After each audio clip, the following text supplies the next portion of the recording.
정말 충격적인 일이 발생했습니다. 한국은 일본 덕분에 성공했다. 한국 경제는 일본의 복제품에 불과하다. 세계 최고 권위의 명문대 하버드 대학교에서 일본 교수가 내뱉은 이 도발적인 발언이 전 세계를 충격에 빠뜨렸습니다. 강의실 공기는 순식간에 얼어붙었고 한국 경제 성공을 깎아내리는 이 주장에 청중들이 경악을 금치 못하고 있던 그 순간 MIT의 저명한 경제학 교수가 자리에서 벌떡 일어났습니다. 그것은 새빨간 거짓말입니다. 교수의 날카로운 반박에 강의실 전체가 술렁이기 시작했습니다. 그리고 뒷자리에서 한국계 학생이 손을 들어올리는 순간 이 논쟁은 걷잡을 수 없는 폭풍으로 변해갔습니다. 한국인의 피와 땀으로 이룩한 기적의 역사를 무너뜨리려는 일본인 교수. 그리고 거기에 반박하는 MIT 저명한 경제학 교수까지 지금 이 충격적인 이야기를 들어보겠습니다. 하버드 경제학과 강의실. 저는 그날을 절대 잊을 수 없습니다. 청바지에 티셔츠 차림으로 강의실 뒷자리에 앉아있던 저는 무심코 칠판을 쳐다봤습니다. 아시아 경제 발전 모델 세미나라고 쓰여 있었죠. 평소와 다름없는 수요일 오후 세미나였습니다. 다카하시 교수가 단상에 섰습니다. 도쿄대학교 경제학부 교수라고 소개받은 그는 날카로운 눈빛으로 강의실을 훑어보더니 입을 열었습니다. 한국 경제는 일본 덕분에 성장했습니다. 순간 강의실이 조용해졌습니다. 저는 귀를 의심했죠. 다카하시 교수의 목소리가 다시 강의실에 울려 퍼졌습니다. 1960년대부터 70년대 한국이 급속도로 발전한 것은 일본이 제공한 자본과 기술 덕분입니다. 한국의 경제 기적은 일본의 도움 없이는 불가능했을 겁니다. 제 심장이 빠르게 뛰기 시작했습니다.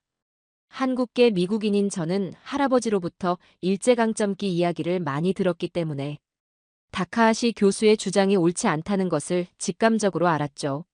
하지만 그 순간에는 할 말이 떠오르지 않았습니다. 다카하시 교수는 자신감 넘치는 표정으로 파워포인트 화면을 넘겼습니다. 그래프와 숫자들이 화면에 나타났죠. 일본의 기술 지원과 자본 투자가 한국 경제 성장의 원동력이었다는 내용이었습니다. 보십시오. 1965년 한일 기본조약 체결 이후 한국 경제가 급성장했습니다. 이것은 우연의 일치가 아닙니다. 일본이 제공한 경제 협력 자금, 기술 이전, 그리고 산업 모델이 한국 경제의 토대가 된 겁니다. 강의실 앞쪽에 앉아있던 존 밀러 교수가 미간을 찌푸렸습니다. MIT 출신의 저명한 경제학자인 밀러 교수는 팔짱을 끼고 다카하시 교수의 발표를 주시했습니다. 그의 표정에서 뭔가 맞지 않다는 생각이 드는 게 보였습니다. 다카하시 교수는 말을 이어갔습니다. 현대, 삼성, 포스코와 같은 한국의 대표 기업들. 이들은 모두 일본 기업의 모델을 본떠 성장했습니다. 일본의 미쓰비시, 도요타, 신일본제철의 성공 사례를 한국이 그대로 따라한 겁니다. 강의실 안에 묘한 긴장감이 감돌았습니다. 한국계 학생인 저는 손톱이 손바닥에 파고들 정도로 주먹을 꽉 쥐었죠. 다카하시 교수의 말 한마디 한마디가 제 가슴을 찔렀습니다. 하지만 아직은 반박할 자신이 없었습니다. 한마디로 말해서 한국 경제는 일본의 성공적인 모델을 복제한 결과물입니다. 이것이 제 연구의 핵심 결론입니다. 다카하시 교수는 말을 마치고 고개를 들었습니다. 강의실에는 무거운 침묵이 흘렀습니다. 그리고 밀러 교수가 천천히 손을 들었죠. 다카하시 교수의 얼굴에 긴장감이 스쳤습니다. 저는 밀러 교수가 어떤 질문을 할지 기대하며 자세를 바로 했습니다. 이제 반격이 시작될 참이었습니다. 밀러 교수는 천천히 일어섰습니다. 강의실 전체가 그의 다음 말을 기다리는 듯 조용해졌죠. 존경받는 경제학자인 밀러 교수의 날카로운 질문은 언제나 세미나의 하이라이트였습니다. 다카하시 교수님, 흥미로운 발표 감사합니다. 밀러 교수의 목소리는 차분했지만 그 안에 담긴 날카로움을 느낄 수 있었습니다. 그렇다면 한 가지 질문이 있습니다. 왜 북한은 발전하지 않았을까요? 순간 강의실에 웃음이 터져나왔습니다. 저도 모르게 입꼬리가 올라갔죠. 정말 명쾌한 질문이었습니다. 같은 민족, 같은 출발선에서 시작했지만 북한과 한국의 경제적 차이는 하늘과 땅이었으니까요. 다카하시 교수의 얼굴이 굳어졌습니다. 그는 잠시 말을 고르더니 어색한 미소를 지었습니다. 그것은 여러 정치적 이유 때문이죠. 북한은 공산주의 체제를 선택했고 국제사회와 단절된 길을 걸었습니다. 밀러 교수는 고개를 끄덕였지만 그의 눈빛은 여전히 날카로웠습니다. 맞습니다. 체제의 차이가 있었죠. 하지만 제 질문의 핵심은 이겁니다. 만약 한국의 경제 발전이 일본 덕분이라면 왜 같은 민족인 북한은 그 혜택을 받지 못했을까요? 다카하시 교수는 당황한 기색이 역력했습니다. 북한은 일본과의 관계 개선을 거부했고 밀러 교수가 말을 끊었습니다. 다시 말해 한국의 발전은 단순히 일본의 도움 때문이 아니라 한국인들이 선택한 체제와 정책, 그리고 한국인들의 노력 때문이라는 것 아닐까요? 강의실에서 작은 웅성거림이 일었습니다. 저는 자리에서 몸을 앞으로 기울였습니다. 밀러 교수의 논리에 완전히 동의했기 때문이죠. 다카하시 교수의 주장에 첫 번째 균열이 생기는 순간이었습니다. 다카하시 교수는 목을 가다듬었습니다. 물론 한국인들의 노력도 중요했습니다. 하지만 제 연구의 핵심은 일본이 제공한 산업 모델과 기술 지원이 결정적인 역할을 했다는 겁니다. 밀러 교수는 의자에 등을 기대며 되물었습니다. 그렇다면 왜 다른 나라들, 예를 들어 동남아시아 국가들은 일본의 도움을 받고도 한국처럼 발전하지 못했을까요? 다시 한번 강의실이 조용해졌습니다. 다카하시 교수의 이마에 땀이 맺혔죠. 그는 서류를 뒤적이며 시간을 벌려는 듯 했습니다. 각 국가마다 상황이 달랐습니다. 문화적 차이, 정치적 안정성. 밀러 교수는 고개를 끄덕였지만 그의 눈빛은 여전히 의문으로 가득했습니다. 바로 그 점입니다. 결국 한국의 성공은 일본의 도움만으로 설명할 수 없다는 거죠. 저는 손을 들어 발언 기회를 요청했습니다. 심장이 빠르게 뛰었지만 이제는 제가 말해야 할 때라고 느꼈습니다. 세미나 진행자가 저를 가리키며 마이클 박씨, 질문이 있으신가요? 라고 물었습니다. 저는 자리에서 일어났고 모든 시선이 저에게 향했습니다.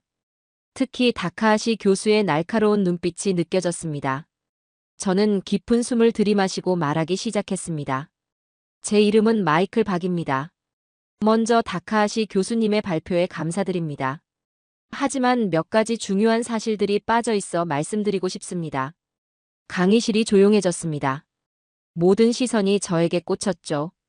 다카하시 교수는 안경을 고쳤으며 저를 바라봤습니다. 일본이 한국을 도왔다는 건 큰 오해입니다. 오히려 역사적으로 보면 일본은 한국의 경제 자립을 방해했어요. 강의실에서 작은 탄성이 들렸습니다. 다카하시 교수의 눈이 커졌고 밀러 교수는 관심 있게 몸을 앞으로 기울였습니다. 먼저 일제강점기 동안 일본은 한국의 자원을 착취했습니다. 1910년부터 1945년까지 35년 동안 일본은 한국의 금, 쌀, 광물 자원을 강제로 수탈했죠. 한국인들은 자신의 땅에서 소작농으로 전락했고 산업 기반을 구축할 기회를 박탈당했습니다.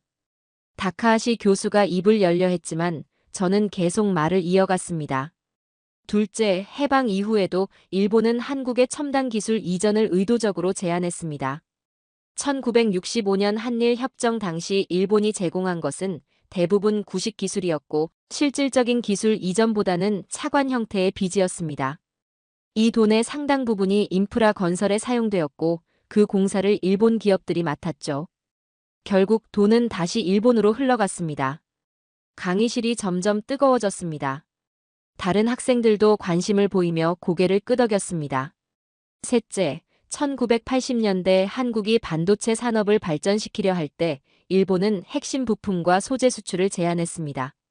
한국이 자신들의 경쟁자가 될 것을 우려했기 때문이죠. 삼성이 디램 개발에 성공했을 때 일본은 한국을 기술 도둑이라고 비난했습니다.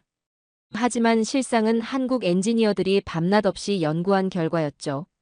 다카하시 교수의 얼굴이 점점 굳어갔습니다.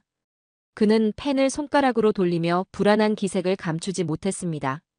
무엇보다 중요한 것은 한국의 경제 발전이 한국인들의 피와 땀으로 이루어졌다는 사실입니다. 1950년대 한국 전쟁 후 폐허에서 시작해 한국인들은 하루 16시간씩 일했습니다. 부모 세대는 자녀들의 교육을 위해 모든 것을 희생했고 그 결과 세계 최고 수준의 교육열과 인적 자원을 갖추게 되었죠.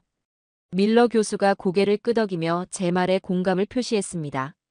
저는 더욱 자신감을 얻고 마지막 일격을 준비했습니다. 다카하시 교수님, 만약 일본이 정말 한국 경제 발전의 주역이었다면 왜 일본은 한국이 자동차, 조선, 전자, 반도체 산업에서 세계적 경쟁력을 갖추는 것을 항상 방해했을까요? 왜 지금도 핵심 소재 수출을 제한하려 할까요? 이것이 도움의 형태입니까? 강의실이 완전히 조용해졌습니다. 다카하시 교수는 당황한 표정으로 자료를 정리하더니 마이크를 가까이 당겼습니다. 그의 목소리에는 약간의 분노가 묻어났습니다. 마이클 박 씨의 의견 잘 들었습니다. 다카하시 교수의 목소리에는 날카로움이 묻어났습니다. 하지만 감정적인 민족주의에 기반한 주장보다는 객관적인 사실을 봐야 합니다. 다카하시 교수는 화면을 가리켰습니다. 그래프와 표가 나타났죠. 여기 보시는 것처럼 한국의 산업 구조는 일본의 발전 모델과 놀랍도록 유사합니다. 이것은 우연의 일치가 아닙니다. 그는 천천히 강의실을 둘러보며 자신감 있게 말을 이어갔습니다. 한국은 결국 일본식 산업 모델을 따라 하지 않았습니까? 삼성, 현대, LG 등 한국 기업들의 구조를 보십시오. 이들은 모두 미쓰비시, 도요타, 파나소닉 같은 일본 기업들의 조직 구조와 경영 방식을 벤치마킹했습니다. 저는 주먹을 꽉 쥐었지만 침착함을 유지하려 노력했습니다. 다카하시 교수의 주장에는 반박할 점이 많았기 때문이죠. 특히 제조업 분야에서 한국이 일본의 기술을 모방한 것은 부정할 수 없는 사실입니다. 다카하시 교수는 이제 완전히 공격적인 태도로 변했습니다. 초기 현대 자동차의 모델들은 미쓰비시 차량의 기술을 기반으로 했으며 삼성전자의 초기 제품들도 일본 전자제품의 역설계를 통해 만들어졌습니다. 강의실 안에서 학생들이 서로 눈빛을 교환했습니다. 다카하시 교수의 주장이 일리 있게 들리는 듯 했죠. 저는 숨을 깊게 들이마셨습니다. 이대로 물러설 수는 없었습니다. 한국이 초기에 일본 기술을 학습했다는 것은 사실입니다만 제가 말을 시작하려 했지만 다카하시 교수가 손을 들어 제지했습니다. 그뿐이 아닙니다.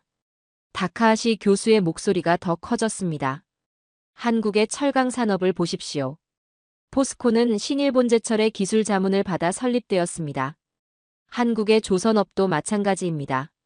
초기 현대중공업의 조선소 설계와 건설에 일본 기술자들이 참여했죠. 다카하시 교수는 이제 완전히 공세에 나섰습니다. 한국의 경제 발전이 한국인들의 노력으로 이루어진 것은 인정합니다. 하지만 그 토대에는 일본의 기술과 경험이 있었다는 사실을 부정할 수 없습니다. 강의실이 조용해졌습니다. 다카하시 교수의 주장은 어느 정도 설득력이 있어 보였고 다른 학생들도 고개를 끄덕이는 모습이 보였습니다. 제 심장이 빠르게 뛰었습니다. 이대로는 안 됐습니다. 그때 밀러 교수가 다시 손을 들었습니다. 모든 시선이 그에게 향했죠. 밀러 교수는 차분한 목소리로 말했습니다. 다카하시 교수님, 흥미로운 관점입니다. 하지만 제가 한 가지 질문을 더 드려도 될까요? 다카하시 교수는 고개를 끄덕였습니다. 그의 얼굴에는 약간의 경계심이 보였습니다. 밀러 교수의 질문이 강의실에 울려 퍼졌습니다. 그렇다면 왜 일본 경제는 1990년대 이후 정체되었고 한국은 계속해서 성장했을까요? 강의실에 다시 한번 긴장감이 감돌았습니다. 다카하시 교수의 표정이 순간 굳어졌죠. 저는 희망의 불씨를 느꼈습니다. 밀러 교수의 날카로운 질문이 다카하시 교수의 논리를 무너뜨릴 수 있을까요? 밀러 교수는 자리에서 천천히 일어나 강의실 앞으로 걸어 나왔습니다. 그는 다카하시 교수를 정면으로 바라보며 질문을 이어갔습니다. 다카하시 교수님, 한국이 일본의 산업 모델을 참고했다는 점은 인정할 수 있습니다. 하지만 그렇다면 왜 일본 경제는 1990년대 이후 잃어버린 30년을 겪고 있는 반면 한국은 지속적으로 성장해 왔을까요? 강의실 전체가 그의 질문에 귀를 기울였습니다. 밀러 교수의 목소리는 차분했지만 그 안에 담긴 날카로움이 느껴졌죠. 만약 한국이 단순히 일본 모델을 복제했다면 한국도 같은 문제를 겪어야 하지 않을까요? 하지만 현실은 그렇지 않습니다. 밀러 교수는 자신의 노트북을 열고 프로젝터에 연결했습니다. 화면에는 일본과 한국의 GDP 성장률 비교 그래프가 나타났습니다. 제가 MIT에서 진행한 연구 데이터입니다.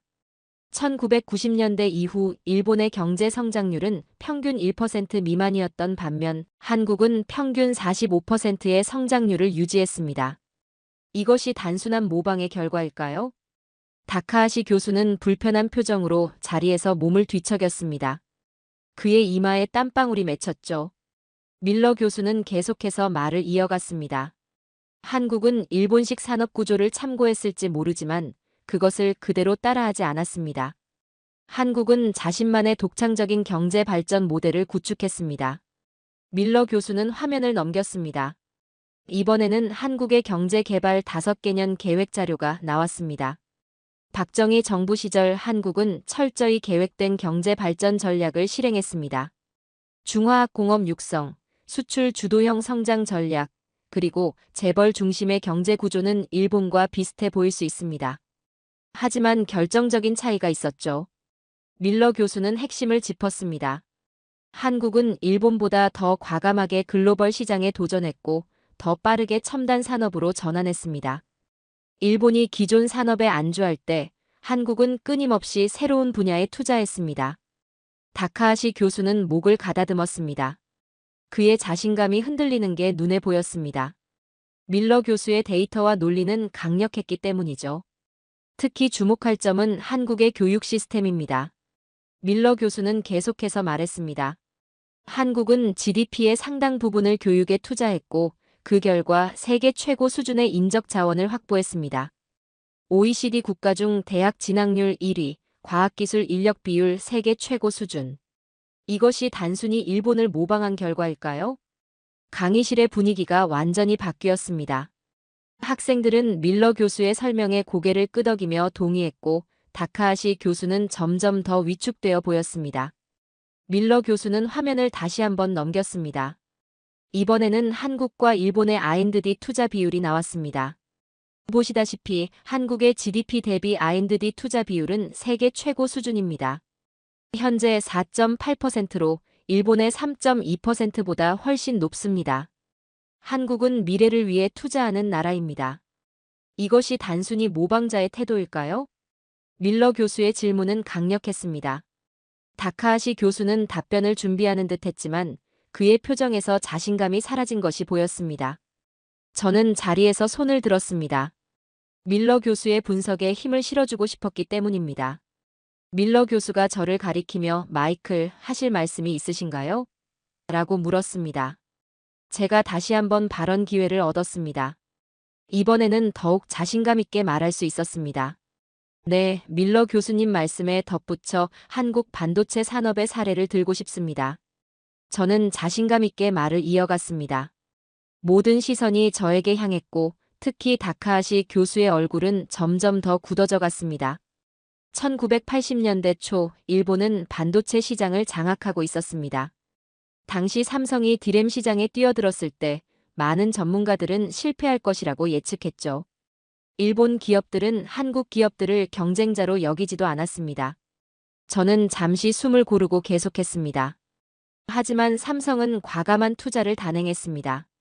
당시 삼성전자 이병철 회장은 회사 자산의 대부분을 반도체 개발에 투자했습니다. 직원들은 밤낮 없이 일했고 불량률을 줄이기 위해 온 회사가 하나가 되어 노력했죠. 그 결과 1992년 삼성은 세계 최초로 64MB 디램 개발에 성공했습니다. 강의실에 작은 탄성이 흘렀습니다. 저는 더욱 자신감을 얻고 말을 이어갔습니다. 주목할 점은 삼성이 일본을 단순히 따라하지 않았다는 겁니다. 삼성은 추격자에서 선도자로 전략을 바꿨습니다. 일본 기업들이 기존 기술에 안주할 때 삼성은 다음 세대 제품 개발에 모든 것을 걸었습니다. 그 결과 지금은 어떻습니까? 저는 잠시 멈추고 다카하시 교수를 바라봤습니다. 그의 얼굴은 창백해져 있었습니다. 현재 세계 메모리 반도체 시장에서 삼성의 점유율은 40%가 넘습니다. 한때 강자였던 일본 기업들은 대부분 몰락했죠. 도시바, NEC, 히타치. 이들은 이제 메모리 반도체 시장에서 찾아볼 수 없습니다. 다카하시 교수는 불편한 듯 자리에서 몸을 뒤척였습니다. 그가 입을 열려 했지만 저는 계속해서 말을 이어갔습니다. 이것은 단순한 우연이 아닙니다. 한국은 일본의 산업 모델을 복제한 것이 아니라 혁신했습니다.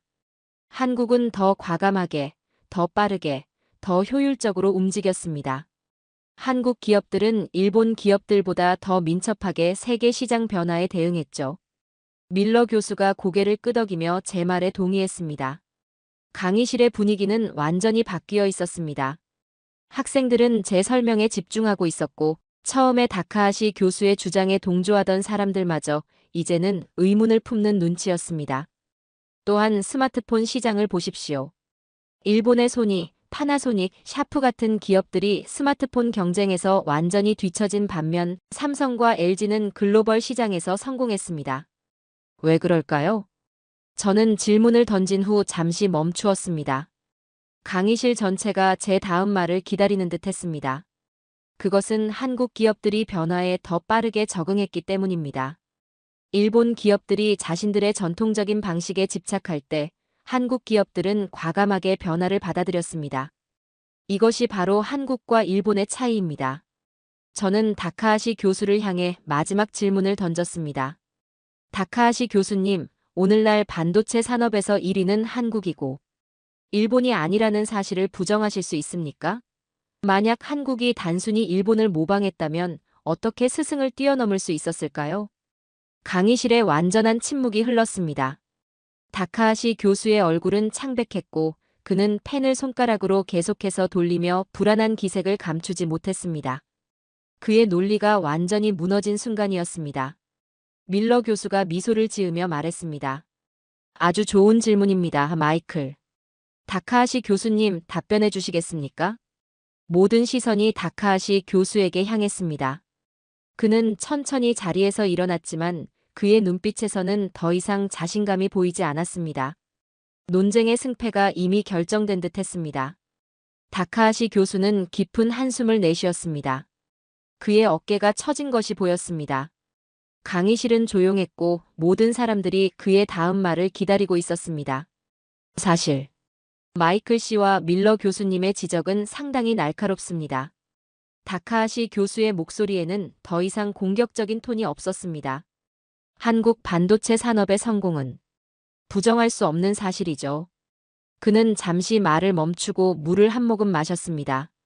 그의 손이 미세하게 떨리는 것이 보였습니다. 제 연구의 초점은 한국 경제 발전의 초기 단계에 일본의 영향이 있었다는 점을 강조하는 것이었습니다. 하지만 그 이후 한국이 독자적인 발전 경로를 구축했다는 점은 인정해야 할 것 같습니다. 강의실의 웅성거림이 일었습니다. 학생들은 서로 눈빛을 교환했고 몇몇은 놀란 표정을 감추지 못했습니다. 다카하시 교수가 자신의 주장을 철회하다니 예상치 못한 전개였습니다. 특히 반도체 산업에서 한국이 일본을 추월한 것은 분명한 사실입니다. 이것은 단순한 모방으로는 설명할 수 없는 현상이죠. 다카하시 교수는 자신의 노트를 정리하며 조용히 말을 이어갔습니다. 마이클 씨가 지적한 대로 한국 기업들의 과감한 투자와 위험 감수 성향은 일본 기업들과 확실히 달랐습니다. 일본 기업들이 점진적 개선을 추구할 때 한국 기업들은 혁신적 도약을 선택했죠. 그는 잠시 멈추고 창밖을 바라보았습니다. 강의실의 긴장감은 사라지고 대신 묘한 침묵이 흘렀습니다. 사실, 일본 경제학계 내부에서도 이런 논의가 있습니다. 왜 일본은 잃어버린 30년을 겪고 있는가? 왜 우리는 변화에 적응하지 못했는가? 이런 질문들이죠. 다카하시 교수의 목소리에는 이제 솔직함이 묻어났습니다. 그는 더 이상 논쟁을 위한 논쟁을 하지 않았습니다. 한국이 정말 대단한 것은 인정해야겠네요. 특히 위기 상황에서의 빠른 적응력은 배울 점이 많습니다. 1997년 외환위기와 2008년 금융위기에서 한국이 보여준 회복력은 놀라웠습니다. 강의실에는 이제 완전한 침묵이 흘렀습니다. 다카하시 교수의 솔직한 고백에 모두가 놀란 듯 했습니다. 제 연구에는 한계가 있었습니다. 한국의 성공을 단순히 일본의 도움으로만 설명하려 했던 점. 그것은 제 오류였습니다. 다카하시 교수는 고개를 숙이며 말을 마쳤습니다. 오늘의 토론은 제게 많은 생각을 하게 했습니다. 감사합니다. 강의실에는 묘한 분위기가 감돌았습니다. 승리의 기쁨보다는 학문적 토론이 진실에 도달했다는 만족감이 느껴졌습니다. 저는 자리에서 일어나 다카하시 교수를 향해 고개를 숙여 존중을 표했습니다. 비록 처음에는 그의 주장에 분노했지만 자신의 오류를 인정한 그의 학자적 태도는 존경할 만했기 때문입니다. 밀러 교수가 일어서서 토론을 정리했습니다. 그의 표정에는 미소가 어려 있었습니다. 이제 모든 사람들이 그의 말에 귀를 기울였습니다. 오늘 우리는 매우 의미 있는 토론을 했습니다. 밀러 교수의 목소리는 차분했지만 힘이 있었습니다. 경제 발전이라는 것은 결코 단순한 요인으로 설명할 수 없는 복잡한 현상입니다. 그는 강의실을 천천히 둘러보며 말을 이어갔습니다. 다카하시 교수님의 연구는 한국 경제 발전의 초기 단계에서 일본의 영향이 있었다는 점을 지적했습니다. 이것은 역사적 사실로서 부분적으로 인정할 수 있습니다. 밀러 교수는 잠시 멈추고 저를 바라봤습니다. 하지만 마이클이 지적한 대로 한국의 경제 성장은 단순히 외부의 도움으로 이루어진 것이 아닙니다. 한국은 누구의 도움도 없이 스스로 경제 기적을 만들어냈습니다. 강의실에서 박수 소리가 터져나왔습니다. 여러 학생들이 고개를 끄덕이며 동의의 표시를 보였습니다. 한국의 경제 발전은 세계 경제사에서 유례를 찾기 어려운 성공 사례입니다. 밀러 교수는 열정적으로 말했습니다. 1960년대 세계 최빈국 중 하나였던 나라가 단 한 세대 만에 선진국 대열에 진입했습니다. 이것은 한국인들의 피와 땀, 그리고 비전이 만들어낸 결과입니다. 밀러 교수는 프로젝터를 다시 켰습니다. 화면에는 한국의 경제 발전 과정을 보여주는 그래프가 나타났습니다. 한국이 성공할 수 있었던 이유는 무엇일까요? 첫째, 교육에 대한 투자입니다.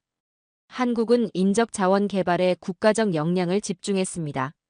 둘째, 과감한 산업 정책입니다. 한국은 시장의 흐름을 읽고 미래 산업에 과감하게 투자했습니다. 셋째, 위기를 기회로 전환하는 능력입니다. 한국은 여러 번의 국제적 위기를 오히려 도약의 발판으로 삼았죠. 강의실의 모든 사람들이 밀러 교수의 설명에 집중했습니다. 심지어 다카하시 교수조차 진지하게 듣고 있었습니다. 그리고 무엇보다 한국인들의 끈질긴 의지와 투지입니다. 이것은 어떤 경제학 교과서에서도 쉽게 설명할 수 없는 요소입니다. 밀러 교수의 목소리에는 진심이 묻어났습니다. 저는 가슴이 뭉클해졌습니다. 할아버지께서 들려주신 이야기들, 한국인들이 얼마나 어려운 환경 속에서도 포기하지 않고 미래를 위해 노력했는지에 대한 이야기들이 떠올랐습니다. 이제 세계가 한국을 인정하는 시대입니다. 밀러 교수는 미소를 지으며 말을 마쳤습니다. 한국은 더 이상 과거의 약소국이 아닙니다. 오히려 많은 나라들이 배워야 할 모델이 되었습니다. 세미나는 끝났고 학생들은 열띤 토론을 이어가며 강의실을 나갔습니다. 저는 잠시 자리에 앉아 오늘의 경험을 되새겼습니다. 처음에는 분노했지만 지금은 뿌듯함과 자부심을 느꼈습니다. 다카하시 교수가 제게 다가왔습니다. 그의 표정은 진지했습니다. 마이클, 오늘 당신의 의견에 감사합니다. 저는 많은 것을 배웠습니다. 그는 진심으로 말했습니다. 저는 고개를 끄덕이며 답했습니다. 저도 많이 배웠습니다, 교수님. 건설적인 토론이었다고 생각합니다. 그는 미소를 지으며 고개를 끄덕였습니다. 학문적 토론은 때로 치열할 수 있지만 결국 더 깊은 이해로 이어진다는 걸 다시 한번 깨달았습니다. 밀러 교수가 다가와 제 어깨를 두드렸습니다. 훌륭했어요, 마이클. 당신의 열정과 지식이 오늘 세미나를 빛냈습니다. 저는 감사의 인사를 전했고 밀러 교수는 다음 세미나에서도 적극적으로 참여해달라고 격려했습니다. 저는 강의실을 나서며 마음속으로 다짐했습니다. 한국인의 후손으로서 한국의 역사와 성취에 대해 더 깊이 공부하고 그것을 세계에 알리는 데 기여하겠다고. 그날의 세미나는 끝났지만 한국 경제의 기적은 계속되고 있습니다.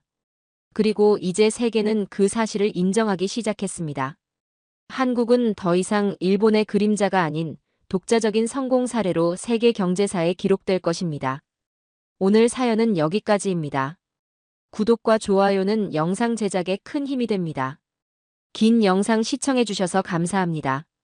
지금 일본 정부가 발칵 뒤집혔습니다. 일본이 세계 최고의 나라라고 믿었던 한 여고생의 충격적인 발언 때문인데요.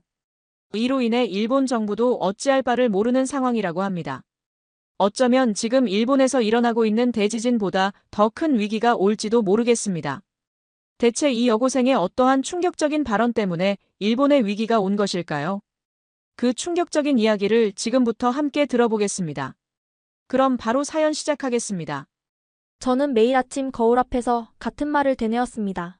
일본이 세계에서 가장 위대한 나라라고. 마치 아침 기도를 하듯 제 목소리가 거울에 부딪혀 돌아올 때까지 반복했어요. 안녕하세요. 제 이름은 모리 하나입니다. 도쿄의 명문 사립학교에 다니는 17살 여고생이에요. 겉으로 보기에 평범한 가족이었지만 우리 가족에겐 아무도 모르는 비밀이 있었습니다. 저희 아버지는 일본에서 꽤 영향력 있는 우익신문사의 편집장이세요. 저는 어릴 적부터 아버지의 영향으로 한국에 대한 감정이 좋지 않았습니다. 매일 저녁 식사 시간이 되면 긴장했습니다. 그때마다 어김없이 시작되는 아버지의 한국 이야기 때문이었어요. 저녁 7시 식탁 위에 된장국 냄새가 피어오르면 아버지의 교육 시간이 시작됐습니다. 아버지께서 젓가락을 드시며 말씀하시는 것을 지켜보았어요. 하나, 한국은 왜곡된 역사 교육을 하는 나라다. 절대 믿으면 안 된다. 그들의 기술도 문화도 모두 우리 것을 베낀 거라고. 저는 그 말을 철석같이 믿었어요. 당연한 일이었죠. 학교에서도 친구들이 K-팝이나 한류 드라마에 대해 이야기할 때면 코웃음을 치곤 했습니다. 그거 다 일본 걸 따라한 거잖아. 왜 그런 걸 좋아하는지 모르겠다. 친구 유키는 제 말에 한숨을 쉬며 말했죠. 하나, 너 정말 편협하구나. 한 번이라도 한국 문화를 제대로 접해본 적 있어? 굳이 그럴 필요 없어. 아버지가 다 알려주셨으니까. 저는 친구들이 고개를 저어도 개의치 않았어요. 아버지의 말씀이 절대적인 진리였으니까요. 그런 대화가 있던 어느 날 밤이었어요. 늦은 시간에 물을 마시러 부엌으로 내려갔는데 거실에서 흐느끼는 소리가 들렸습니다. 조심스레 문틈으로 들여다보니 어머니가 노트북으로 뭔가를 보고 계셨어요. 자세히 보니 한국 영화였습니다. 그것도 일제강점기를 배경으로 한 영화였죠. 어머니는 손수건으로 눈물을 닦으며 화면을 응시하고 계셨어요. 저는 충격을 받았습니다. 아버지가 가장 혐오하는 한국의 문화를 어머니가 몰래 보고 계신다니. 이해할 수 없었어요. 다음 날 아침 어머니에게 물어보려 했지만 용기가 나지 않았습니다. 어머니는 항상 조용하고 순종적이셨거든요. 아버지의 말씀에 절대 반박하지 않으셨죠. 다음 날 학교에 가니 선생님께서 중요한 발표가 있다고 하셨어요. 여러분, 올해 수학여행은 한국으로 갑니다. 서울과 경주를 방문할 예정이에요. 교실이 술렁였죠. 대부분의 친구들은 신나했지만 저는 충격을 받았어요. 한국이라니. 절대 가고 싶지 않았습니다. 집에 돌아와 이 소식을 전하자 아버지는 얼굴이 붉어지셨어요. 말도 안 돼. 그런 곳에 우리 딸을 보낼 수 없어. 그런데 놀랍게도 어머니가 조심스럽게 말씀하셨습니다. 여보, 하나가 직접 보고 판단하게 해주는 것도 좋지 않을까요? 아버지는 잠시 생각하더니 의외의 말씀을 하셨어요. 그래, 가봐라. 한국이 얼마나 형편없는 나라인지 직접 보고 오면 내가 진짜 일본을 더 사랑하게 될 거야. 출국 전날 밤 짐을 마저 챙기고 있을 때 어머니가 조용히 제 방에 들어오셨어요. 어머니의 표정이 심각했습니다. 손에는 하얀 봉투를 들고 계셨죠. 하나, 이거 서울에 도착하면 꼭 이 주소로 가보렴. 저는 의아한 표정으로 봉투를 받았습니다. 봉투 안에는 서울의 한 주소가 적혀 있었어요. 어머니, 이게 뭐예요? 내가 꼭 알아야 할 것이 있단다. 그곳에 가면 이해하게 될 거야. 다음 날 아침 우리는 하네다 공항에 모였습니다. 친구들은 들떠 있었지만 저는 여전히 복잡한 감정이었어요. 어젯밤 어머니가 건네준 봉투가 가방 속에서 무겁게 느껴졌죠. 비행기에 오르면서도 어머니의 떨리는 목소리가 귓가에 맴돌았습니다. 내가 꼭 알아야 할 것이 있단다. 단 3시간의 비행, 우리는 인천국제공항에 도착했어요. 비행기에서 내리는 순간 저는 충격을 받았습니다. 거대한 공항의 모습이 눈앞에 펼쳐졌거든요. 최첨단 시스템, 로봇 안내원, 다국어 서비스. 아버지의 말과는 전혀 달랐어요.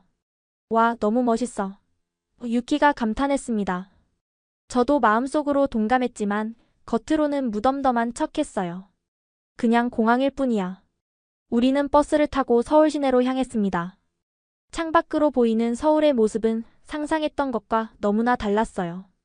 고층 빌딩들이 즐비하고 거리는 깨끗했으며 사람들은 세련된 옷차림을 하고 있었죠. 아버지가 늘 말씀하시던 후진국의 모습은 찾아볼 수 없었습니다. 숙소에 도착해 짐을 풀고 저녁 식사를 마친 후 우리는 근처 편의점에 간식을 사러 갔어요. 일본 편의점과 비슷하면서도 다른 분위기의 친구들은 신기해했습니다. 저도 속으로는 놀랐지만 여전히 고집을 부렸어요. 이것도 다 일본 것을 본떠서 만든 거겠지. 다음 날 우리는 서울 지하철을 타고 경복궁으로 향했습니다. 지하철에 들어서자 또 한 번 놀랐어요. 일본의 지하철보다 더 깨끗하고 현대적인 모습이었거든요. 일본보다 더 깨끗한데? 저도 모르게 중얼거렸어요. 옆에 있던 유키가 승리의 미소를 지었습니다. 드디어 인정하는구나. 저는 얼굴이 붉어졌어요. 아버지가 늘 말했던 한국의 모습과 실제 한국의 모습 사이에 큰 괴리가 있다는 사실을 부정할 수 없었습니다. 그래도 아직은 완전히 마음을 열 수 없었어요. 이런 거 일본에서 따라한 걸 수도 있잖아. 경복궁에 도착하자 한국 학생 가이드가 우리를 맞이했습니다. 미나코 선생님이 우리를 소개하셨어요. 이 학생들은 도쿄에서 온 고등학생들이에요. 잘 부탁드립니다. 가이드는 유창한 일본어로 인사했습니다. 안녕하세요. 저는 오늘 여러분의 가이드를 맡은 박지윤이라고 합니다. 저는 서울대학교 일본학과에서 공부하고 있어요. 경복궁을 둘러보며 지윤은 조선 왕조의 역사를 설명해 주었어요. 그러다 그녀가 말한 한 사건에 저는 귀를 의심했어요.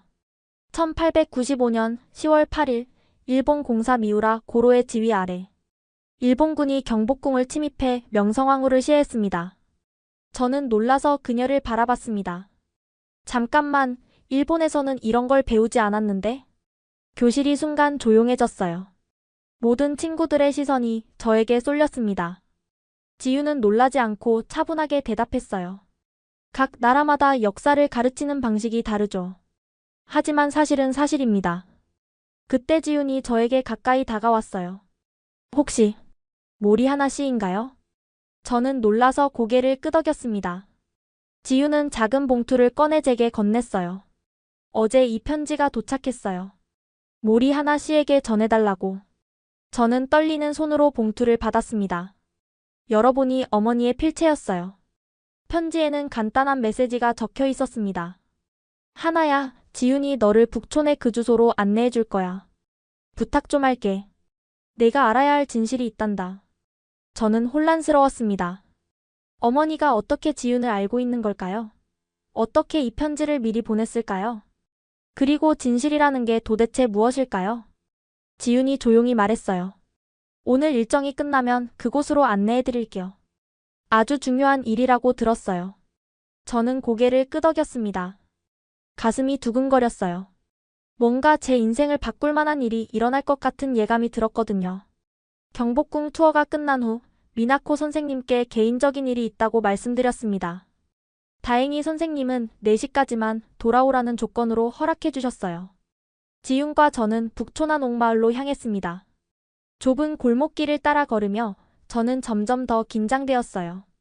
오래된 한옥들 사이로 현대적인 카페와 공방들이 자리 잡고 있었습니다. 일본의 전통거리와는 또 다른 매력이 느껴졌죠. 여기에요. 지윤이 오래된 한옥 앞에 멈춰 섰습니다. 대문 앞에 서자 손이 떨렸어요. 이 문 너머에 어떤 진실이 기다리고 있을까요?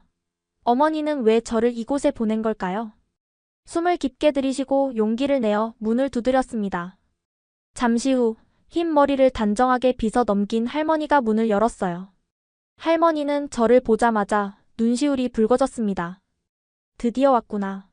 내 손녀. 순간 머리가 멍해졌어요. 손녀라고요? 제가요? 지윤이 옆에서 살짝 팔꿈치로 제 옆구리를 찔렀습니다. 저는 어색하게 고개를 숙여 인사했어요. 처음 뵙겠습니다. 할머니는 저를 안으로 안내했습니다. 지윤도 함께 들어왔어요. 한옥 내부는 전통적인 가구와 현대적인 소품이 조화롭게 어우러져 있었습니다. 차 한잔 할래? 할머니가 따뜻한 미소로 물으셨어요. 우리는 낮은 탁자에 앉았습니다. 할머니는 찻잔에 차를 따르며 말씀하셨어요. 너무 닮았구나. 내 엄마를 그대로 빼닮았어. 저는 당황했습니다. 이 한국인 할머니가 제 어머니를 어떻게 알고 계신 걸까요? 죄송하지만 제가 왜 여기 왔는지 설명해 주실 수 있을까요? 어머니가 이 주소를 알려주셨는데. 할머니는 깊은 한숨을 내쉬었습니다. 하나야, 나는 내 외할머니란다. 그 말에 저는 얼어붙었어요. 외할머니라고요? 그럼 제 어머니는?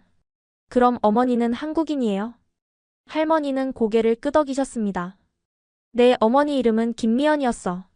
22살 때 일본 유학을 갔다가 내 아버지를 만났지. 그리고 돌아오지 않았어. 저는 혼란스러웠습니다. 아버지는 항상 어머니가 교토 출신이라고 했어요.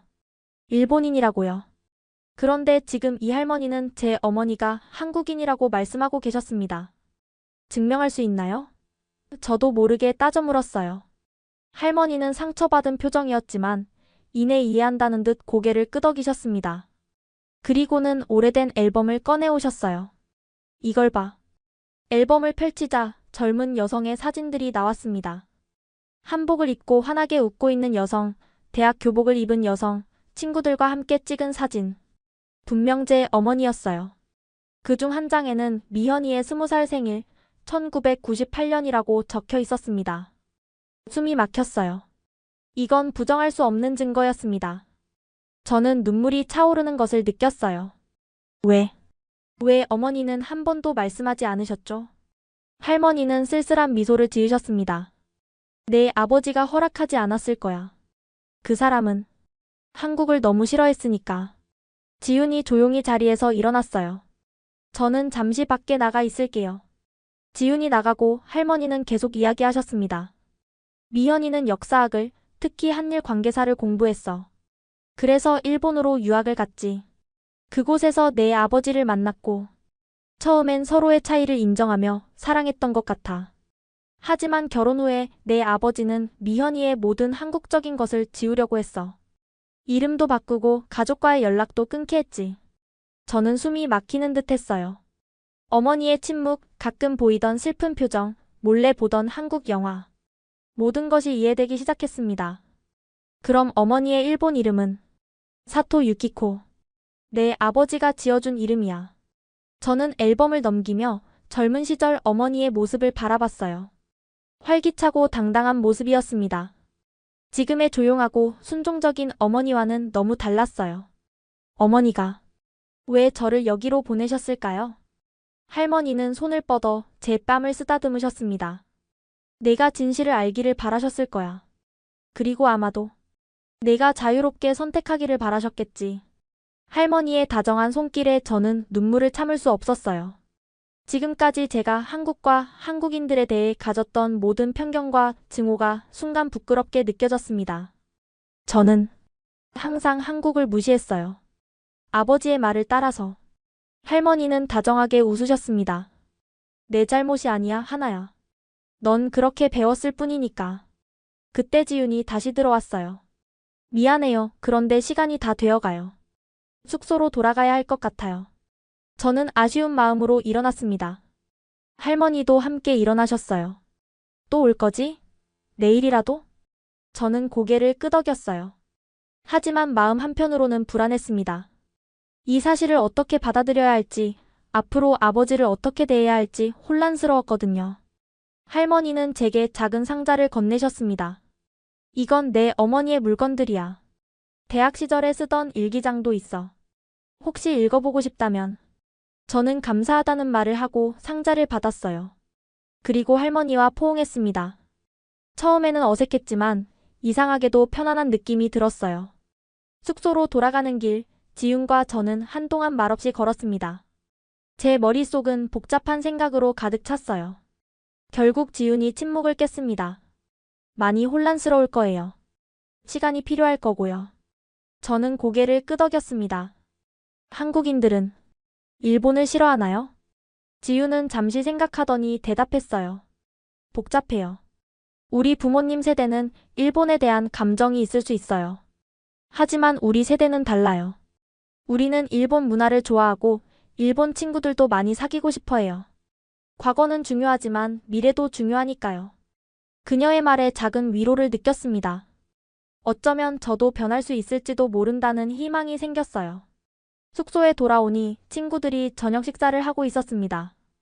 유키가 제게 다가왔어요. 하나, 괜찮아? 얼굴이 안 좋아 보여. 저는 억지로 웃으며 대답했습니다. 괜찮아. 그냥 좀 피곤해서 그래. 그날 밤 저는 할머니가 주신 상자를 열었어요. 그 안에는 어머니의 일기장, 사진들, 그리고 작은 나무 상자가 있었습니다. 나무 상자를 열자 작은 은팔찌가 나왔어요. 팔찌에는 한글로 미연이라고 새겨져 있었습니다. 일기장을 펼쳐보니 한국어와 일본어가 섞여 있었어요. 일본어 부분은 읽을 수 있었습니다. 어머니가 일본에서 유학 생활을 하며 느낀 점들, 아버지를 만나 사랑에 빠진 과정, 그리고 결혼 후 점점 자신의 정체성을 잃어가는 슬픔이 담겨 있었어요. 그날 밤 저는 쉽게 잠들지 못했어요. 어머니의 일기를 읽으며 가슴이 아팠습니다. 아버지가 얼마나 어머니를 통제했는지, 어머니가 얼마나 고국과 가족을 그리워했는지, 그동안 알지 못했던 어머니의 마음이 고스란히 느껴졌어요. 다음 날, 우리는 인사동과 명동을 방문하는 일정이었습니다. 하지만 저는 할머니를 다시 만나고 싶었어요. 아침 식사를 마친 후 미나코 선생님께 말씀드렸습니다. 선생님, 어제 만난 친척을 오늘도 뵙고 싶어요. 혼자 다녀와도 될까요? 미나코 선생님은 잠시 고민하시더니 고개를 끄덕이셨어요. 그래, 하지만 오후 3시까지는 꼭 돌아와야 해. 그리고 위치 공유 앱을 켜두고. 저는 감사하다는 말씀을 드리고 곧바로 북촌으로 향했습니다. 길을 찾는 것이 쉽지 않았지만 어제 왔던 길을 되짚어 할머니의 집을 찾았어요. 할머니는 저를 보자 환하게 웃으셨습니다. 아침부터 왔구나. 아침 먹었니? 저는 고개를 끄덕였어요. 할머니는 저를 안으로 안내하셨습니다. 어제 준 일기장 읽어봤니? 네. 어머니가 정말 힘들었던 것 같아요. 할머니는 깊은 한숨을 내쉬었습니다. 미연이는 항상 강한 아이였어. 하지만 사랑이라는 게 때로는 우리를 약하게 만들기도 하지. 내 아버지를 사랑했으니까. 모든 것을 포기할 수 있었던 거야. 저는 용기를 내어 물었어요. 할머니, 제가 어머니처럼 될까봐 두렵습니다. 아버지의 생각에 갇혀서. 할머니는 다정하게 제 손을 잡으셨어요. 하나야, 내가 여기 온 것 자체가 이미 용기 있는 행동이야. 내 어머니도 너만큼 용기가 있었더라면. 하지만 지금 내가 진실을 알게 된 건 미현이가 원했던 거야. 내가 선택할 수 있게 말이다. 선택이요? 그래, 너는 일본인이기도 하고 한국인이기도 해. 어느 쪽도 부정할 필요 없어. 두 나라의 문화와 역사를 모두 품을 수 있는 특별한 사람이란다. 할머니의 말씀이 제 마음을 따뜻하게 해주었어요. 그동안 한국과 한국인에 대한 혐오감을 키워왔던 제 자신이 부끄러웠습니다. 할머니, 저 한국어를 배우고 싶어요. 할머니의 눈가에 눈물이 맺혔습니다. 그래, 언제든지 가르쳐 줄게. 내 어머니도 정말 기뻐할 거야. 그날 오후 할머니는 제게 기본적인 한국어 인사와 간단한 표현들을 가르쳐 주셨어요. 그리고 한국 음식을 함께 만들며 이야기를 나눴습니다. 할머니의 김치찌개는 정말 맛있었어요. 어머니도 이런 음식을 해주고 싶었을까요? 할머니는 고개를 끄덕이셨습니다. 물론이지. 미연이는 요리를 정말 잘했어.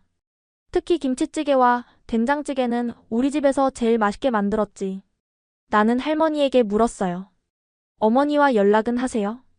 할머니의 표정이 어두워졌습니다. 가끔. 아주 가끔 전화가 와. 내 아버지가 없을 때만.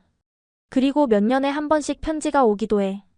항상 너에 대한 이야기를 많이 하지. 가슴이 아팠어요. 어머니가 자신의 뿌리, 가족과 이렇게 단절된 채 살아왔다니.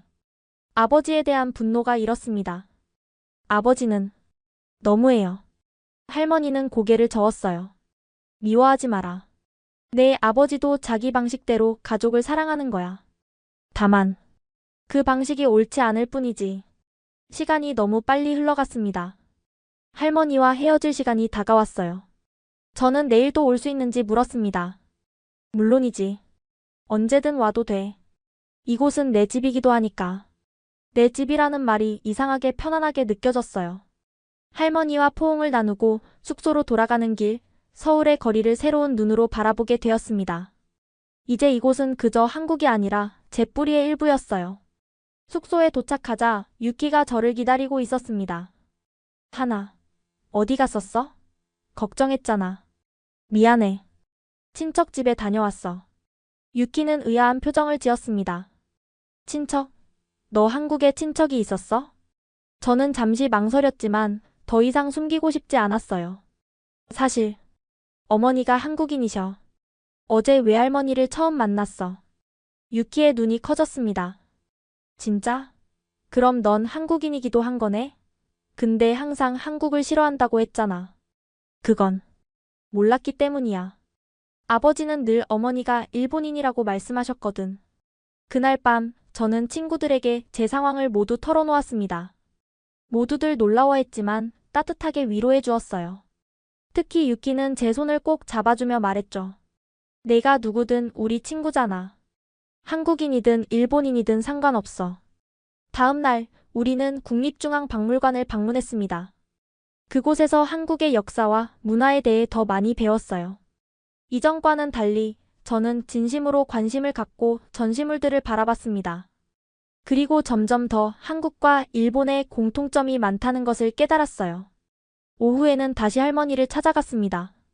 이번에는 할머니가 저를 근처 시장으로 데려가셨어요. 다양한 한국 음식과 물건들을 구경하며 즐거운 시간을 보냈습니다. 할머니, 제가 한국어를 정말 배우고 싶어요. 일본에 돌아가서도요. 할머니는 기뻐하셨어요. 내가 교재를 몇 권 준비해놨어. 그리고 요즘은 인터넷으로도 많이 배울 수 있잖니. 언제든지 궁금한 것 있으면 전화해도 좋아. 할머니는 제게 전화번호를 적은 메모와 함께 한국어 교재 몇 권을 건네주셨습니다. 그리고 작은 선물 상자도 주셨어요. 이건 내 어머니가 결혼할 때 가져가지 못했던 할머니의 놀이개야. 이제 너에게 주고 싶구나. 놀이개는 아름다운 자수와 옥으로 장식된 전통 장신구였습니다. 저는 감동해서 말을 잇지 못했어요. 정말 감사합니다. 소중히 간직할게요. 그날 저녁 우리 일행은 한국 전통 공연을 관람했습니다. 화려한 부채춤과 역동적인 사물놀이에 모두가 감탄했어요. 공연이 끝난 후 미나코 선생님이 제게 다가오셨습니다. 하나, 요즘 많이 달라진 것 같아. 한국에 대한 내 생각이 바뀐 거니? 저는 고개를 끄덕였어요. 네, 많은 것을 알게 되었어요. 그리고 배웠죠. 제가 얼마나 편협했는지. 선생님은 따뜻하게 미소 지으셨습니다. 스스로 깨닫는 것이 중요한 거야. 내가 자랑스럽구나. 수학여행 마지막 날, 저는 할머니와 작별 인사를 나눴습니다. 눈물이 흘렀지만 이것이 끝이 아니라는 것을 알았어요. 곧 다시 올게요, 할머니. 그때는 한국어로 대화할 수 있도록 열심히 공부할게요. 할머니는 저를 꼭 안아주셨습니다. 기다릴게, 우리 하나. 그리고 내 어머니에게 사랑한다고 전해주렴. 일본으로 돌아오는 비행기 안에서 저는 복잡한 감정에 휩싸였습니다. 한국에서의 며칠이 제 인생을 완전히 바꿔놓았어요. 창밖으로 보이는 구름을 바라보며 어머니에게 어떻게 말할지, 아버지에게는 어떻게 대할지 고민했습니다. 하네다 공항에 도착하자 부모님이 저를 기다리고 계셨어요. 어머니는 평소보다 더 긴장한 표정이었습니다. 아버지는 여전히 엄격한 얼굴이었죠. 저는 어머니를 바라보았어요. 이제 그녀의 눈에서 한국인의 모습이 보였습니다. 어떻게 그동안 알아차리지 못했을까요? 어땠니, 하나? 한국은? 아버지가 물으셨어요. 생각보다 좋았어요. 아버지의 표정이 굳어졌습니다. 아마 이런 대답을 기대하지 않으셨겠죠. 어머니는 조용히 제 손을 잡아주셨어요. 그 손길에서 무언의 메시지를 느꼈습니다. 집으로 돌아오는 차 안에서 아버지는 계속 한국의 단점들을 말씀하셨어요. 정치, 경제, 역사 문제까지. 하지만 이제 저는 아버지의 말이 얼마나 편향되어 있는지 알 수 있었습니다. 집에 도착한 후 저는 어머니와 단둘이 이야기할 기회를 찾았어요. 아버지가 샤워를 하는 동안 어머니의 방으로 들어갔습니다. 어머니, 할머니를 만났어요. 어머니의 눈에 눈물이 고였습니다. 그녀는 저를 꼭 안아주셨어요. 미안해, 하나야. 진작 말했어야 했는데 왜 말씀하지 않으셨어요? 저에게는 알 권리가 있었잖아요. 어머니는 깊은 한숨을 내쉬었습니다. 처음에는 내 아버지의 뜻을 따른 거였어. 하지만 시간이 지날수록 두려웠던 것 같아. 네가 나를 다르게 볼까봐, 네가 혼란스러워할까봐. 저는 할머니가 주신 놀이개를 꺼내 어머니에게 보여드렸어요. 할머니가 주셨어요. 어머니의 것이었대요. 어머니는 놀이개를 보자 흐느끼기 시작했습니다. 그것은 아마도 오랜 시간 억눌러 왔던 감정의 분출이었을 거예요. 하나야, 이제 어떻게 할 거니? 진실대로 살고 싶어요. 더 이상 거짓말 속에서 살고 싶지 않아요. 한국어도 배우고 싶고 할머니와도 자주 연락하고 싶어요. 어머니는 걱정스러운 표정을 지었습니다. 내 아버지께 말씀드려야 해요. 함께요. 그날 밤 저와 어머니는 아버지에게 모든 것을 이야기했습니다. 아버지는 처음에는 분노했어요. 테이블을 치며 소리쳤죠. 배신이다. 내 딸이 그런 나라의 피를 물려받았다니. 하지만 저는 물러서지 않았습니다. 아버지, 한국은 아버지가 말씀하시는 것과 달라요. 그리고 어머니는 자신의 정체성을 포기해야 했어요. 그건 옳지 않아요. 아버지는 저를 노려보셨습니다. 어디서 그런 말버릇을 배워왔어? 감히 아버지에게. 그때 어머니가 조용히 일어서셨어요. 그리고 이례적으로 단호한 목소리로 말씀하셨습니다. 당신이 틀렸어요, 모리지. 내가 한국인이라는 사실이 우리 가족을 덜 행복하게 만든 건 아니잖아요.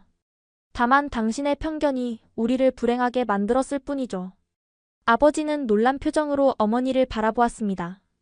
아마도 결혼 이후 처음으로 어머니가 자신에게 반박한 것 같았어요. 하나는 이제 두 나라의 피를 물려받은 것을 알게 되었어요. 그리고 그것을 자랑스러워해요. 당신도 조금 마음을 열면 어떨까요? 아버지는 말없이 방을 나가셨습니다. 그날 밤 집안에는 무거운 침묵이 흘렀어요. 어머니는 걱정스러운 표정이었지만 한편으론 오랜만에 자신의 진짜 목소리를 낸 것에 안도하는 듯 했습니다. 다음 날 아침 아버지는 평소보다 일찍 출근하셨어요. 저와 어머니는 걱정스럽게 서로를 바라봤습니다. 학교에서 돌아온 후 저는 용기를 내어 아버지의 서재로 향했어요. 문을 두드리자 아버지의 낮은 목소리가 들렸습니다. 들어오너라. 아버지는 컴퓨터 앞에 앉아 계셨습니다. 화면에는 한국어 기사가 펼쳐져 있었어요. 저는 놀라서 화면을 바라보았습니다. 아버지, 그건. 아버지는 깊은 한숨을 내쉬셨어요. 내 말이 계속 머릿속에 맴돌아서 내가 정말 편협했던 건지 확인해보고 싶었다. 저는 아버지 옆에 앉았습니다. 아버지의 눈에는 복잡한 감정이 어려 있었어요. 하나야, 아버지가 한국을 싫어하게 된 건 내 할아버지 때문이었다. 그분은 전쟁 중 한국에서 끔찍한 일을 저질렀고 그 죄책감으로 평생을 사셨어. 그리고 나에게 늘 한국을 증오하도록 가르치셨지. 처음 듣는 이야기에 저는 충격을 받았습니다. 그런데 내 어머니를 만났을 때 그녀는 달랐어. 모든 편견을 뛰어넘는 사람이었지.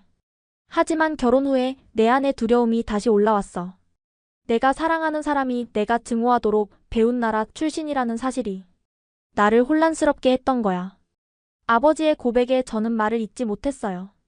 아버지도 자신만의 상처와 두려움이 있었던 거였군요. 그래서 내 어머니의 모든 한국적인 것을 지우려 했어. 그게 우리 가족을 지키는 길이라고 믿었으니까. 하지만 이제 보니 내가 오히려 가족을 망가뜨리고 있었던 거지. 아버지의 눈에 눈물이 맺혔습니다. 저는 조심스럽게 아버지의 손을 잡았어요. 아직 늦지 않았어요, 아버지. 우리 가족은 다시 시작할 수 있어요. 그날 저녁 우리 가족은 함께 식탁에 앉았습니다. 어색한 침묵 끝에 아버지가 말씀하셨어요. 유키코. 아니, 미연 씨. 미안해. 내가 겪은 모든 일에 대해 정말 미안해. 어머니의 눈에 눈물이 고였습니다. 이름을 불러준 것만으로도 큰 의미가 있었던 거예요. 그리고 하나야, 내가 한국어를 배우고 싶다면. 아버지가 도우마. 놀라움에 저는 말을 잇지 못했어요. 아버지는 쑥스러운 듯 말을 이어갔습니다. 사실, 나도 한국어를 조금 할 수 있어. 내 어머니를 만났을 때 배웠거든. 나중에 다 잊어버리려고 했지만. 그날 밤 이후로 우리 가족은 조금씩 변화했습니다. 어머니는 다시 한국 음식을 만들기 시작했고, 집에서 한국어로 말하는 것도 자유로워졌어요. 아버지는 여전히 어색해했지만 노력하는 모습을 보여주셨습니다. 한 달 후 아버지는 놀라운 제안을 하셨어요. 이번 여름방학에 우리 가족이 한국에 가보는 게 어떨까? 어머니와 저는 믿을 수 없다는 표정으로 아버지를 바라봤습니다. 아버지는 쑥스러운 듯 웃으셨어요. 내 할머니도 만나봐야겠고, 미현의 고향도 보고 싶어졌어. 어머니는 기쁨의 눈물을 흘리셨습니다. 저도 감동해서 아버지를 꼭 안았어요. 정말 고마워요, 아버지. 학교에서는 제가 한국인 혼혈이라는 사실이 알려졌습니다. 몇몇 친구들은 놀라워했지만 대부분은 별로 신경 쓰지 않았어요. 오히려 한국 문화에 대해 물어보는 친구들이 많아졌죠. 신기하게도 아버지의 신문사 기사에도 변화가 생겼습니다. 한국에 대한 일방적인 비판이 아닌 더 균형 잡힌 시각의 기사들이 실리기 시작했어요. 아버지가 직접 쓴 한일 관계의 새로운 시각이라는 칼럼은 많은 독자들의 호응을 얻었습니다. 여름방학이 되어 우리 가족은 함께 한국을 방문했어요. 인천공항에 도착하자 할머니가 우리를 기다리고 계셨습니다. 어머니와 할머니의 재회는 눈물바다였어요. 20년 만의 만남이었으니까요. 놀랍게도 아버지도 할머니께 정중하게 인사하셨습니다. 서툰 한국어로 죄송합니다 라고 말씀하시는 모습에 저는 감동했어요. 할머니의 집에서 보낸 그 여름은 제 인생에서 가장 행복한 시간이었습니다. 한국 문화를 배우고 어머니의 고향을 돌아다니며 가족의 역사를 알아가는 과정. 모든 것이 소중했어요. 이제 저는 두 문화의 다리가 되기로 결심했습니다. 한국과 일본 두 나라의 아름다움을 모두 품은 사람으로 살아가려고 해요. 아버지도 조금씩 변하고 있고 어머니도 다시 자신의 정체성을 찾아가고 있습니다. 우리의 여정은 아직 끝나지 않았어요. 하지만 이제 우리는 진실 위에 서 있습니다. 그리고 그 진실이 우리를 자유롭게 해주었죠. 가끔 옛날 생각이 나면 부끄러워요. 얼마나 편협했는지, 얼마나 많은 아름다움을 놓치고 살았는지. 하지만 후회하지는 않습니다. 그 모든 과정이 지금의 저를 만들었으니까요. 이제 저는 자랑스럽게 말할 수 있습니다. 저는 몰이 하나입니다. 일본인이자 한국인입니다. 오늘 사연 어떠셨나요? 우리는 때때로 편견이 또 다른 편견을 낳는 모습을 보며 많은 생각에 잠기곤 합니다. 하지만 용기를 내어 한 걸음 내린다면 그 벽을 뛰어넘을 수 있지 않을까요? 짧은 시간이었지만 그녀는 책이나 미디어에서 보지 못했던 진짜 대한민국을 마주했습니다. 첨단 기술과 전통이 공존하는 나라, 따뜻한 정이 스며든 사람들. 그리고 예상치 못한 감동적인 순간들까지 이 모든 것이 그의 시야를 넓혀주었죠. 지금 이 순간에도 많은 사람들이 서로의 문화를 배우고 이해하며 더 나은 다리를 만들어가고 있습니다. 과연 그녀가 돌아가서 가족과 친구들의 마음을 어떻게 움직였을까요? 여러분의 생각을 아래 댓글로 남겨주세요. 그리고 이 이야기가 마음에 닿았다면 주변 사람들과 함께 나누며 더 깊이 이야기해보는 건 어떨까요? 오늘 사연은 여기까지입니다. 구독과 좋아요는 영상 제작에 아주 큰 힘이 됩니다. 내일 더 좋은 영상으로 찾아뵙겠습니다. 우리 구독자님들의 가정에 행복만이 가득하시기를 진심으로 바라겠습니다. 긴 영상 함께 해주셔서 정말 감사합니다.